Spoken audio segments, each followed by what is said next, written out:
Ito po yung ating fishing in farmland. Nagubat pa. Pinatatabasan ko 1 hectare. Hanggang doon sa may dulo, sa dulo yun mayroong kung tawagin ay baliwag, pamingwitan. Dito kapag tag-ulan inaabot din ng tubig, kaya pwede rin dito mamingwit sa lugar na ito. Kaya lang puro buli. Ito. Oo, lalagyan ng tulay. Kawayan. Pag itinahawan, makikita yung magandang plano. 1 hectare yan, diretso po doon sa dulo ron. Hindi na natin makita dahil magubat pa. Pinatatabas-tabasan na namin. Ayan. Malawak yan, itong kaputol. Kay Tatang Honor, kalabasahan niya sa kapalayan yan sa unahan na yan. Utay-utay na namin. Ito po, medyo malaki-laki na rin yung aming tatabasan. Talagang matataas ang damo. Gubat talaga sa mahabang panahon na hindi ito natabasan. Ito yung mga buli na pinutol. Ayan, dami yan. Sa mga darating na panahon, magiging farmland ito sa fishing kasi yung unahan doon, yung dako doon ay malapit sa baliwag, pamingwitan. Okay na okay dito.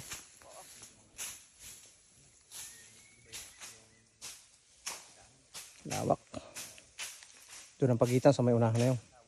Ayan, sitsibog muna kami at nagutom na. Ayan, napaka init ng panahon. Kaya bago mag-umpisang magtatanghalian na. Maagang tanghalian kasama na almusal. Kasi naman ang ating experience sa pagtatabas ngayon, tanghali na. Ito, okay naman. Huwag na natin istorbohin yung tulog. Duyan muna habang nagpapahinga. Sige. Ayun, gumising. Nakikinig ako. Nakik. Okay. Pahinga muna, maya na, no? Sagting ang init. Sino na yun, nandun, no? Nagpapahinga rin. Si Kaidangin, nandun sa kabila. Sagting ang init. Aming tataniman ito ng mga halaman. Kalabasa, pakuan. Pwedeng yan, may duyan. Ito baka may kukuhan duyan. May duyan daw dito. Ito improvise. Kung sinong gusto lang dito lang matatagpuan sa... Anong tali nito? Anong tali? Yan ay paklang ng buli. Paklang ng buli. Tapos yung mismong duyan? Dahon ng buli. Dahon ng buli, paklang ng buli. Dito lang matatagpuan niya sa Tanag. Sa Tanag lang. Made in Tanag. Napakaganda ng duyan. Papagawa ko niyan mga 20. Ito po. Yung aming natabasan. Maraming bangkal. Malayo pa. Hanggang doon pa sa dulo. Pagod. Ito pong lugar na ito kapag tag-ulan ay mataas dito ang tubig. Ayan, may mga water lily pa. Dahil tag-init na ngayon, tuyon-tuyo na siya. May mga punong kawayan pa rito.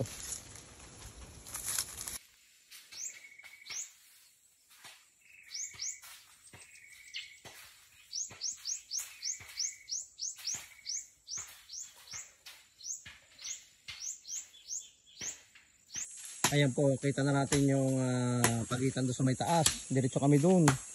Sa may 4 na buli na yan. Yan, tinutumbok na yan. Paakyat hanggang doon sa may kawayan. Ayan. Second day ng aming pagpapatabas. Dito naman, nagbabawas ng bangkal. Masyado na marami. Kailangan magtitira lang ng tuwid. Ito na yung nalinis natin kahapon. Ayan.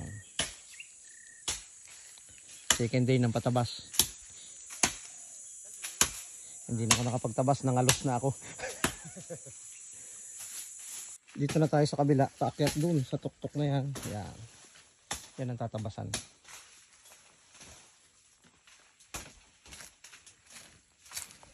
Ayan, magtatanghalian muna kami. Ito kami mga pagkain. Meron ditong huli na kaming isda, nakalagay sa lata, inilagay sa plastic ng Hansel. Mag-iihaw daw kami ng Toyota Corolla.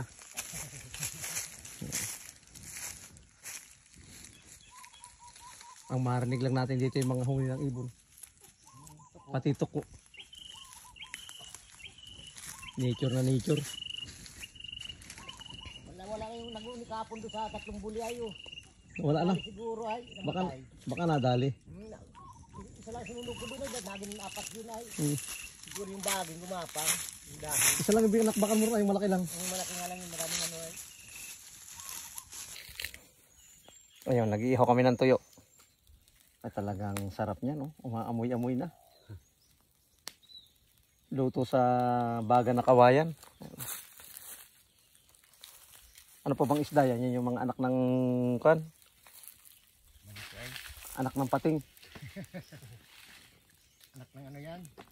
Kalinyasi ito, no? Kalinyasi. Yan ang pangpatanggal. Oh, mabango yan pag nalagay sa kanin. Ganda, may kamatis. Yan. Sana. Ayun, kainan muna kami dito. Kain kayo. Yan, kanya-kanyang ulam. May kanya-kanyang dala. May tuyo. May isda. May langgunisa. May langgunisa. May sardinas. Kompleto. Dito kami dito. Kulang na sa sili. Kulang lang. Wala lang nadala na naman pa city. Mula doon. Andun pa sa dulo ron. Papunta rito. Yan. Yan ang ating magiging fishing area. Tapos dito sa paakyat na yan, tinatabasan nila. Hanggang doon pa yan sa dulo ron. Sa unahan pa. Ito yung uphill. Yan. Tatabasan pa yan. Ayan, kapag natabas ito, overlooking yan. Lugar na yan, dami lang kawayan eh. May nanguhanap po rito ng bulaklak ng kalabasa. Gugulayin daw. Paborito ko to eh.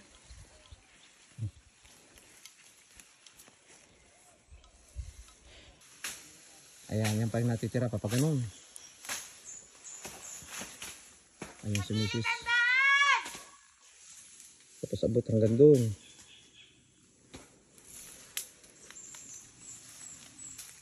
Kumusta naman po ang pagpapatabas nyo? Ayun. Ilan po magtatabas nyo ngayon?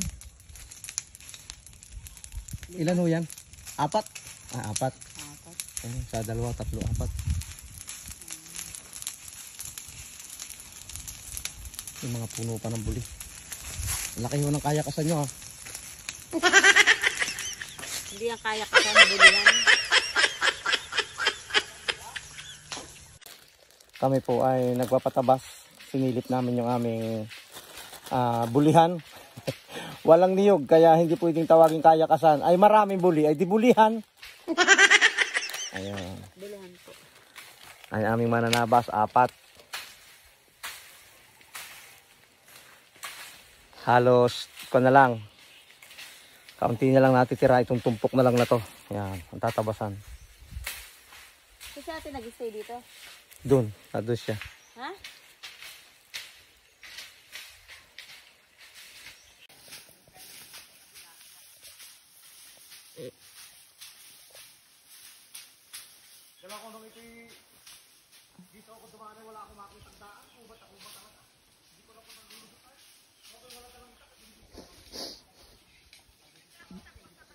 Ayun na po sila, dumarating po sila.